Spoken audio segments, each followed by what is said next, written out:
Okay, to overcome the two challenges I mentioned just now, the first challenge is related to the searching time in the page table when MMU translating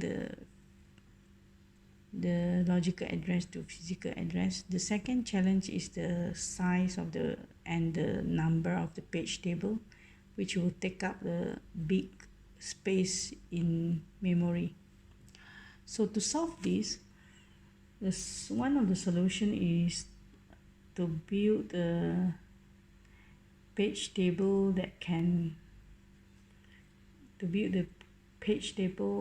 that has compact format or compact form, and one solution is called inverted page table. Okay, so this inverted page table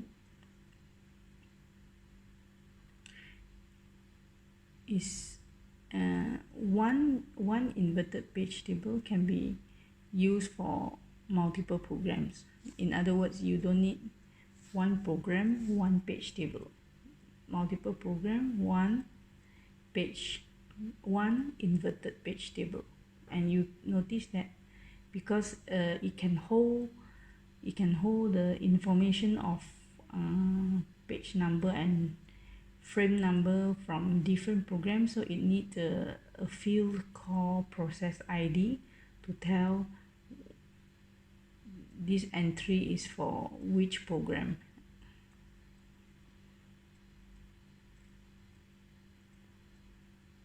And hash function, okay, so you can see that the compact form I described just now help to reduce the size of the page table and also the number of page table. So this will help to reduce the space of the main memory needed to hold the information here, page, frame. And on the other hand, hash function is used here to speed up the search process, which trying to overcome one of the challenges I mentioned. So the old page table will require the search process one by one from top to bottom. So in this approach, the page number portion of a virtual address is mapped into a hash value using simple hashing function. This hash value actually is the frame number, the corresponding frame number in the inverted page table. And the hash value, okay, with this hash value, so it will go to the particular entry, or in this case, in this example, this page number go through the hash function and get the hash value, which is I. That's why it go to entry number I, entry I, and then it will check whether this page number is the same as this requested page number or not. If it is the same, then the frame number I will be taken out and then to form the real address. But if it is not same, then it will refer to the frame number under the chain field, and then it will jump to the frame of the mentioned frame. So if the chain field here show that the frame number is J, then it will jump to J, and then it will again check at entry J whether the page number same with the page number requested by the CPU. If it is the same, they are the same, then the frame J will be taken out to form the real address. As you can see until now, as you may notice, I just now mentioned that this page table is indexed by frame number. This is frame number 0, frame number 1, and frame number J, number I, frame number J, and frame to the power m minus 1. So it is different from page table mentioned previously. Previous page table use page number as index. So entry 0 mean page 0, entry 1 mean page 1. But this inverted page table use memory frame as the index. Okay? That's why the name has the word of inverted here. Yeah. And so the number of entries for this inverted page table is the same as the number of frames in the real memory.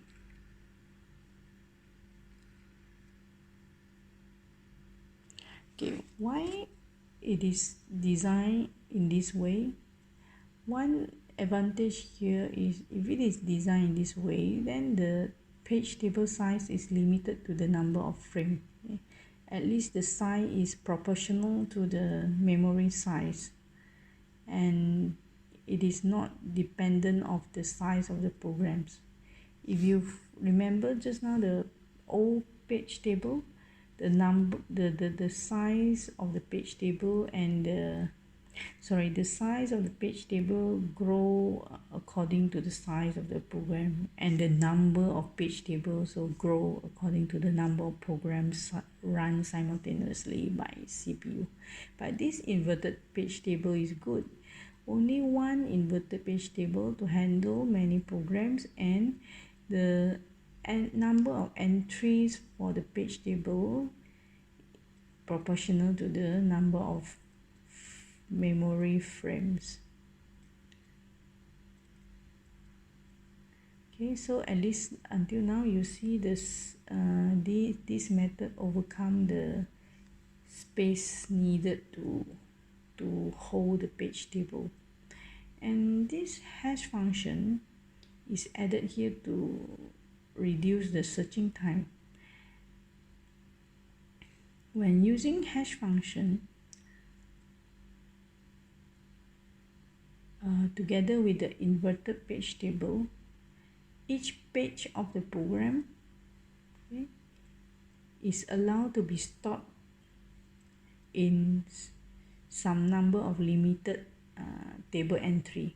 So like this particular program and the page number can only be stored either at this entry I or entry J. So by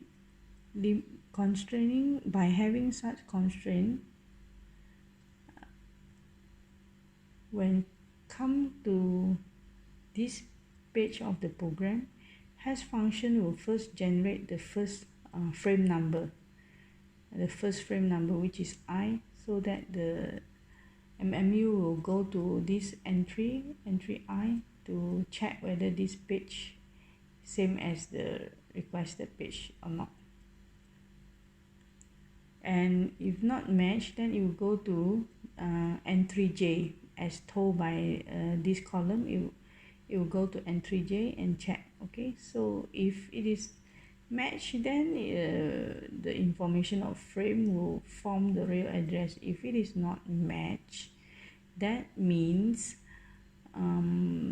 page fault is happened. That means the page is not yet in the main memory, and it need to be obtained from the hard disk. So searching only involves two entries, not all the entry like the previous page table. So because page table is stored in the either page table or inverted page table, they are stored or use up the space, some space in the main memory.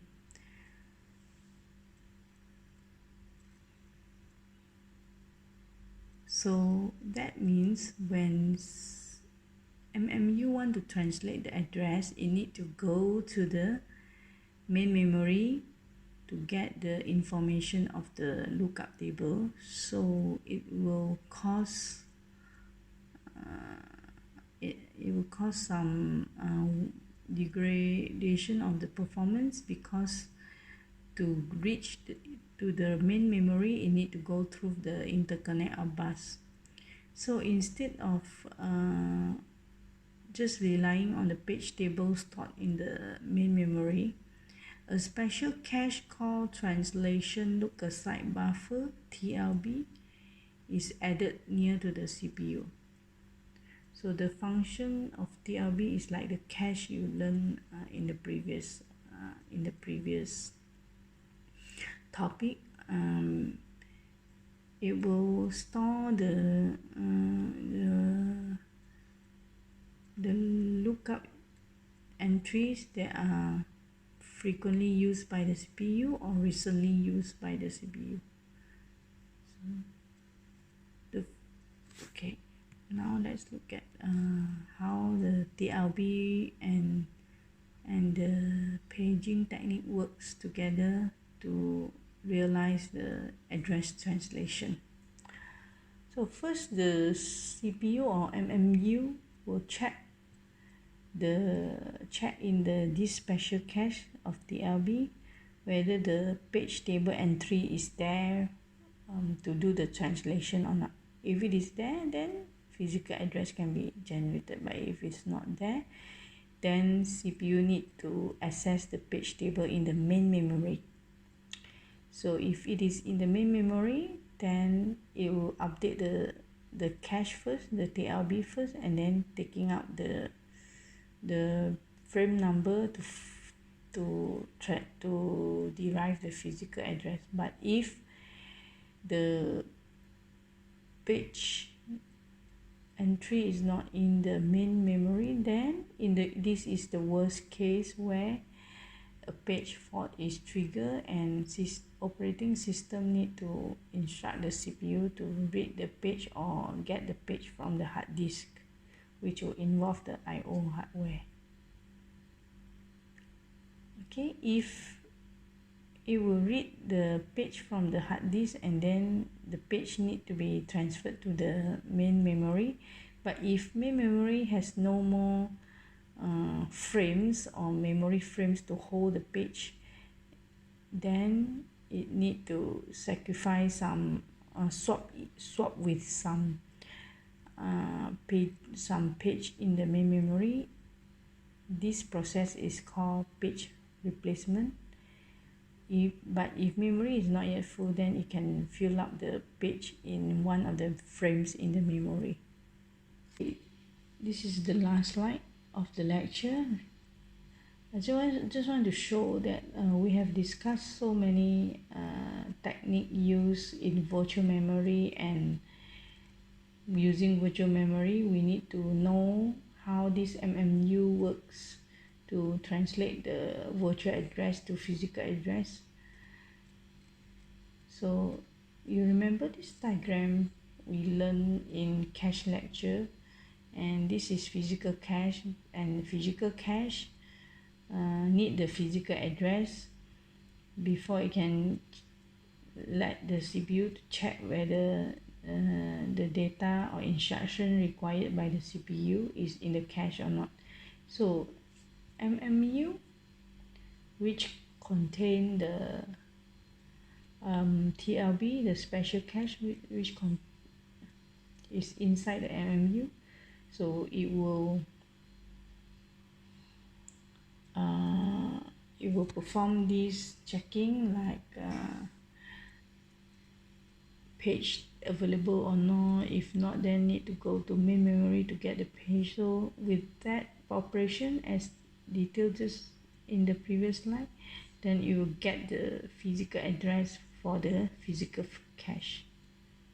Okay, so to check your understanding, I hope you try the second question on inverted page table.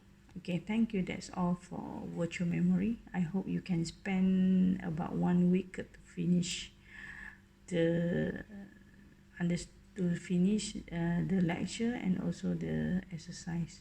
Thank you.